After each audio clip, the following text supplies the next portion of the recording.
Welcome to the conclusion of our three-part interview with Michael Moses. He is a former food truck owner, a current YouTuber that has a channel that focuses directly on food trucks and how to operate food trucks, as well as he also participates in helping to build food trucks. Before we jump into the interview, the conclusion of the interview, I want you guys to know I'm going to be in Houston, Texas, July 29th and 30th for the Food Truck Owners Expo. I'm going to be giving two different classes, one on Monday, one on Tuesday, as well as both days out on the main floor, holding campfire sessions where you can sit down and talk to me and ask me any kind of questions that you have about the food truck industry. There'll be a link in the description that'll give you a 15% discount, as well as where you can order your tickets. I hope to see you there.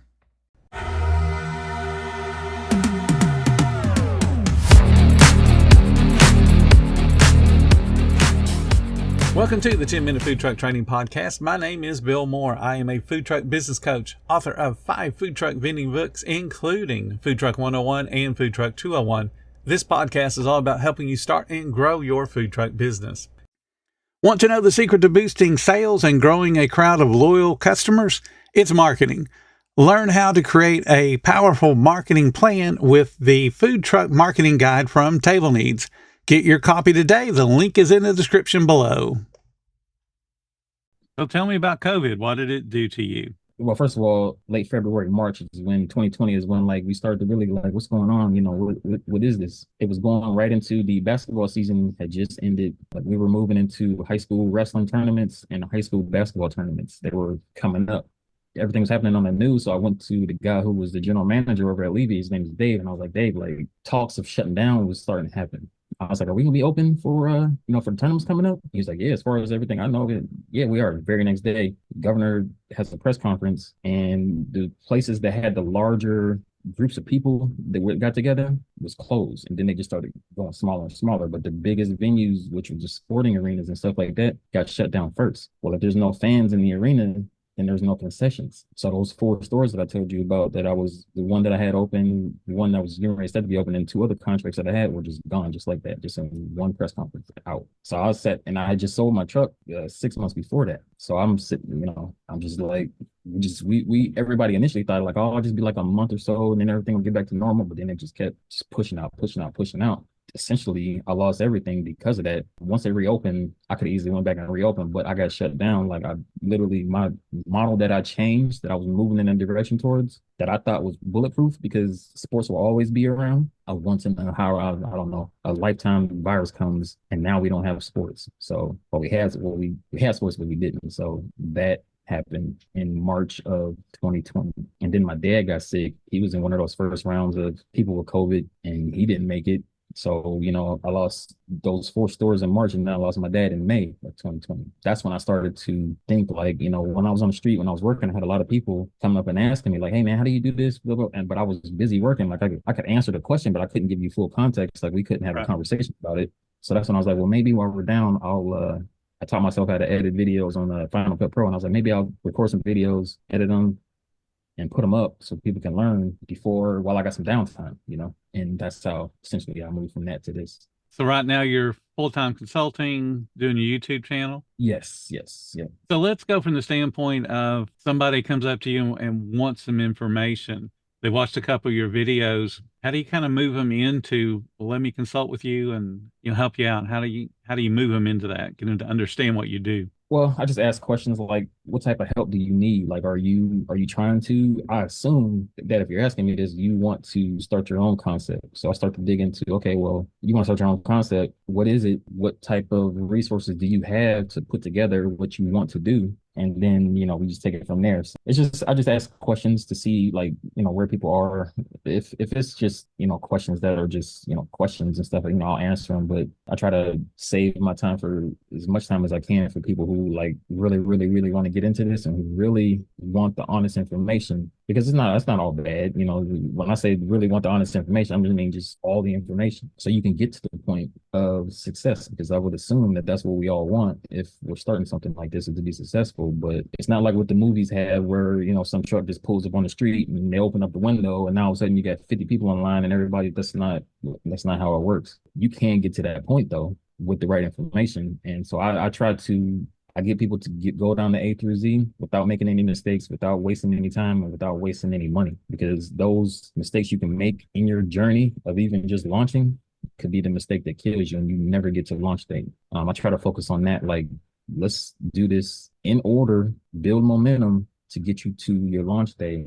And then after your launch day, if you still need my help with some questions and stuff, I'll be around, and we can take it from there. Pretty much what I do. You know, I have a lot of what I call tire kickers. They ask a bunch of questions to find out, well, I really don't want to do this because it's work. Yeah. You know, a lot of people, when I tell them how much legal hoops they have to jump through, they definitely don't want to do it. That's how difficult it can be. Yeah, and that's the main thing that somebody like you or somebody like me can get you through fairly fast because we know it. Where on your own, it's like, once you start running into those things, do you have the resilience to keep going? Mm-hmm. Do you have the wherewithal to keep going the way? Or, that's a part of the information sharing, which is a lot of what I try to put on YouTube that you can just get whenever you want versus taking a call with me. And, so some of the stuff I talk about on YouTube is to, get you to sift through. And if you get it and you understand it, and you still want to move forward, then we can see what we can do, Right. Let's talk about the YouTube channel just a little bit then. What's your most popular video? The one that has the most views? The one with the 10 mistakes that's got like 55,000 views or something like that. And that's interesting that people look at something essentially a negative title first. Let's find the mistakes. I'm glad that they do that, right? Because if you were looking for the 10 biggest wins, then you probably are going into it a little naive, So I'm glad that people are catching that and seeing that, In that video, you got 10 things that are big mistakes. What do you think, or what comes to your mind as being the one mistake people really need to be aware of? Like your grand opening, your launch, right? I tell people, like, you don't have to have this big grand opening party on your first day. Like, go out, get your processes together, learn, then have the launch party, right? Mm-hmm. Like, nobody says it has to be the first day that you open. You're going to be making some mistakes. I made some mistakes on my first day. Multiple. Oh, everybody does. Yeah, multiple. And like that, you don't want everybody staring at you that day. Like, go out, work a couple, get your stuff down, feel good about it, then tell everybody to come see you. So there's no rules to your first day. It has to be this big grand opening party. You've seen people have businesses that reopen and re all the time. But it's outside of that, though, like, you're probably tired of hearing me talk about the customer guest experience, but I'm telling you, it's super important because you get the food last. You go through a whole lot of stuff. You get the food last. What about everything before that? Like, they don't get the food first. And then, so you need to get all this other stuff right. And then they get the food and walk away. So, a lot of people focus on the food, which is fine. You got other stuff to be worried about too. So those two things jump out from that video that I haven't watched in a long time.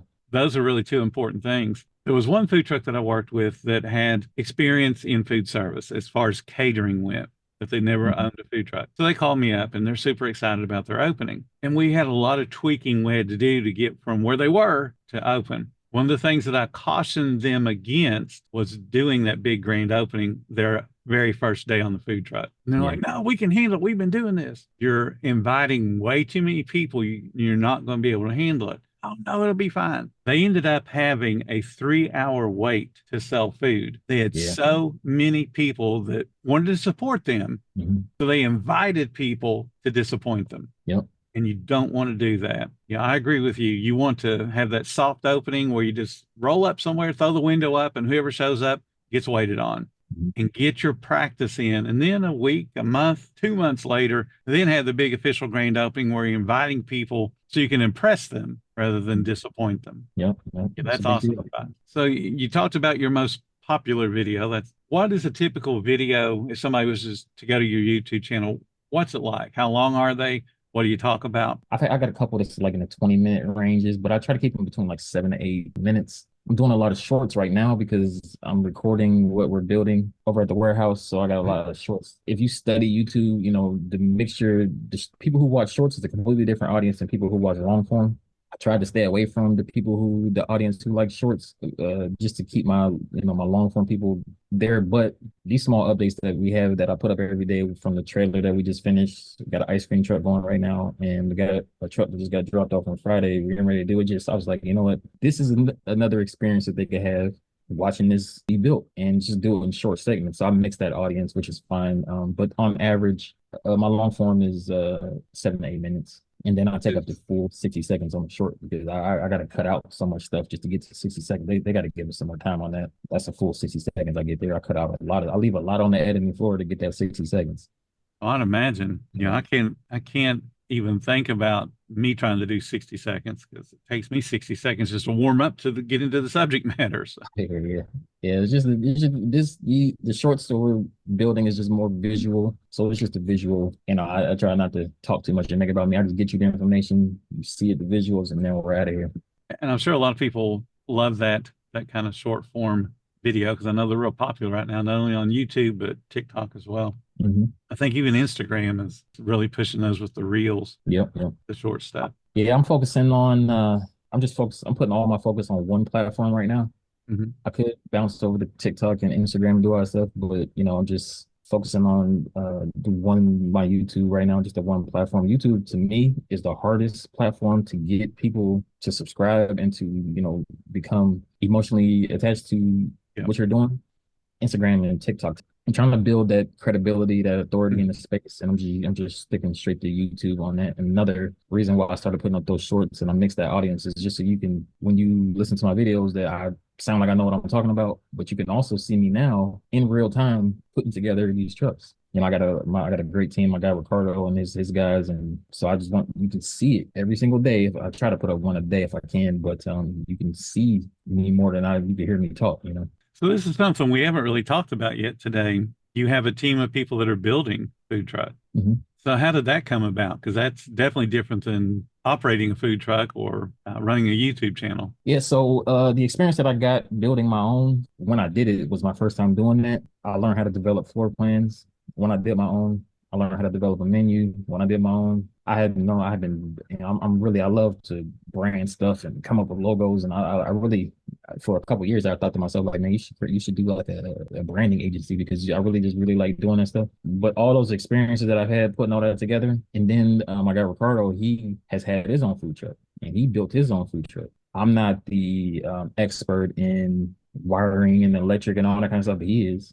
I really know how to, like I said, how to brand. I know how to develop a floor plan. I know how to do menus and stuff like that. The majority of the time, people need all the help they can get. We just give it to them. So he's got a guy or two, and we between like the 3 or 4 of us, we all from A to Z, we can get you from start to finish. I focus more on the strategic stuff and the information. Like I help you get through health and fire strategically with everything, but I rely on my guys at the River House to do a lot of the building parts of it because that's his expertise. Like I said, I don't know if you saw the video, we keep everything in house. So we can do the wraps, we can do the printing of the t-shirts, we can do everything. The only thing that we don't do is the hood. We don't install the hoods. We send that over to another guy.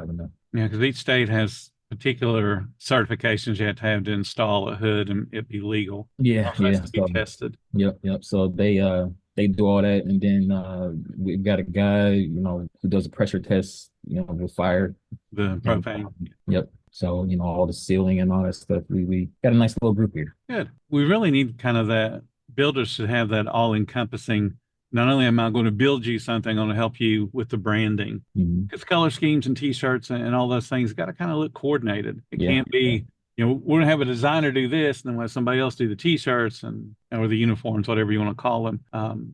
It's all going to be cohesive. It creates a brand, and a lot of folks don't understand the difference between creating a brand and just let's open up to sell food. There is a difference. Yeah, like I said, I tend to think I'm really good at it. When I was on the road with my truck, everybody will come up. Well, not everybody, but a lot of people will come up and ask me, like, so where's this franchise out of? And I'm like, it's not a franchise, it's mine. And I can literally see the surprise on their face, like, what, really? It's because, there's a couple different markers that I really wanted to hit. Right. And my colors and stuff like that. So strategically, I try to think psychology wise, like what gets people to move forward, to like literally move forward towards my truck. And that's another one of the when I teach about the customer guest experience, this, like the first transaction is when they see you, right? So they're looking at you like, does that truck look like something that comes out of it I want to put in my body?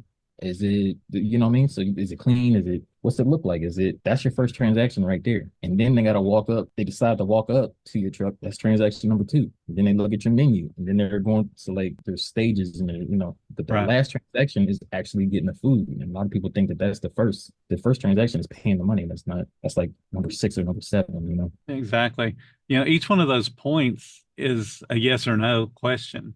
Do I Yeah. continue moving towards this business, or like, no, I Yeah. don't want that food? And whatever's turned them off, you don't even have the chance to recover from that because you don't really know at what point they were turned off unless you're thinking about every one of those steps, those transactions, as Exactly. you call it. They're all decisions that you make, and people don't even realize that they're making these decisions, but they're making them. And then they're like, when they were greeted by you, were they greeted by you or the person in the window? What was the tone when they were greeted? Like, was it look like you're bothering me by coming to your food? Like, what I mean? So all these different things I'm making decisions. Do I want to stay in this line? Do I want to? These are all a bunch of decisions that are being made that people don't even realize. Yeah, a lot of people call it their gut. They'll look at something and go, "That's just not for me." They've made a decision. Mhm. It's either yes or no, and they said no, moved on. Yeah. I'm glad that you break it down that way because a lot of people don't think in those terms. They think all they need is a cool looking truck and people are going to show up and start buying food, and that's just not the case.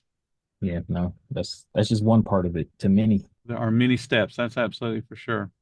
I do appreciate you taking the call today and helping me with all of the questions. I hope that people will check out your YouTube channel because I Yes, looked sir. at several of your different videos and they are very concise and to the point. You're not the used car salesman that some food truck builders and food truck consultants, they tend to come across as artificial, and you don't. You're very down to earth. I enjoyed talking to you before this interview today, and today's been just exactly what I thought it would be, an awesome experience. I appreciate that. Thank you. I'm gonna be doing my own little interview. I'm trying to decide if I want to put it inside my membership site or put it on the YouTube page, but I want to bring you on mine too because I think I have an interesting direction questioning that I want to ask you from your corporate training experience and how that can help people on a truck, Oh, And I'm sure absolutely. you probably, I know you got a lot of videos up and stuff, and I'm sure you probably talked about it. But for my audience that may not have seen anything before, I think it'd be valuable to them to hear that. I'm here anytime you want to talk because I enjoy talking to you. I like what you're about, and definitely I'll help you any way that I can. I appreciate that, sir. It's been my pleasure, absolutely my pleasure today. I'm getting a little hoarse, so thank you for talking to me. Awesome. Thank you so much for listening to the 10-Minute Food Truck Training Podcast. If you're finding all the information helpful to your food truck business, please become a monthly supporter of the podcast. Just hit the support button or follow the link in the description. Every little bit does help keep us going. Join our Facebook group. It's called Food Truck Training. We have a whole bunch of awesome members at all different levels, from brand new beginners to decades-old veterans. They've all got your back when it comes to helping you with your food truck. And again, thank you for listening. Come back tomorrow because I got plenty more to say when it comes to helping you and your food truck business grow.